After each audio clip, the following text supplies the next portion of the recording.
আসসালামু আলাইকুম। আশা করি সবাই ভালো আছেন। উন্নয়নের এক মহাযাত্রায় বাংলাদেশ। তারেক রহমান উন্নয়নের কিছু প্রকল্প হাতে নিয়েছেন, যা অকল্পনীয়, বাংলাদেশের জন্য স্বপ্নের মতো। বিশাল বিশাল প্রজেক্ট সর্বক্ষেত্রে, শুধু সামাজিক অর্থনৈতিক না এবং সামরিক ক্ষেত্রেও সে ভালো উন্নতির চেষ্টা সে চালিয়ে যাচ্ছে। ভোলা সেতু, আপনারা জানেন বিশ্বের অন্যতম বড় সেতু হবে ভোলা। ভোলা কিন্তু একটা দ্বীপ, বলতে গেলে বাংলাদেশের মূল সীমানা থেকে অনেকটা পথ। সেই সেতুর কাজ বিএনপি সরকার হাতে নিয়েছে।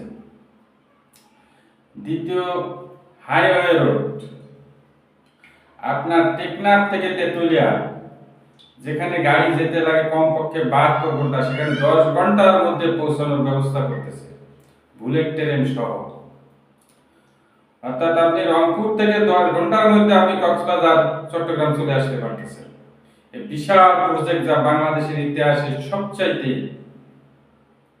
বড় প্রজেক্ট। আরো অনেক সেতু নির্মাণের পরিকল্পনা নিয়ে আছে। এছাড়া আপনারা খেয়াল করে দেখছেন, ঢাকা শহরে যে ট্রাফিক সিগন্যাল, যে উশৃঙ্খল, যে জ্যাম, এআই ক্যামেরা লাগানোর পরে অনেক অনেক কমে আসছে। এইভাবে যদি সারা দেশে এআই ক্যামেরা লাগায়, সিসি ক্যামেরার আওতায় আনে, দেশটা কিন্তু অনেকটা শৃঙ্খলার মধ্যে আসবে।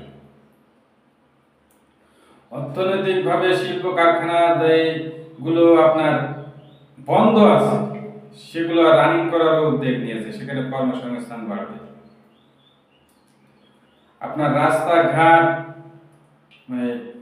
ডোবা নালা, সবকিছু পরিষ্কার পরিচ্ছন্নতা রাখার একটা উদ্যোগ সে নিয়েছে এবং করছেও।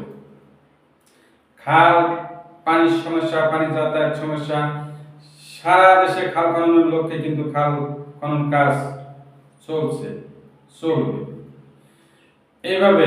এছাড়া সামরিক খাতে আপনি খেয়াল করলে দেখবেন, হয়তো অনেকে শুনতেও পারছেন, বিভিন্ন রকমের যুদ্ধ বিমান, হেলিকপ্টার, ক্ষেপণাস্ত্র, বিমান বিধ্বংসী ক্ষেপণাস্ত্র সহ সব রকমের অস্ত্র করার জন্য অলরেডি কার্যক্রম শুরু করে দিয়েছে।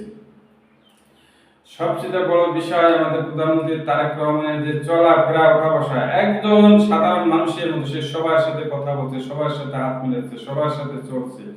সুন্দর, তার ওই হেলিকপ্টারে বসে বন্যা দেখতে যাওয়ার মতো লোক না আসে, সে প্র্যাকটিক্যালি সবকিছু সে মানুষের সাথে কথা বলে, আদান প্রদান করে, ভালো মন্দ মত বিনিময় করে।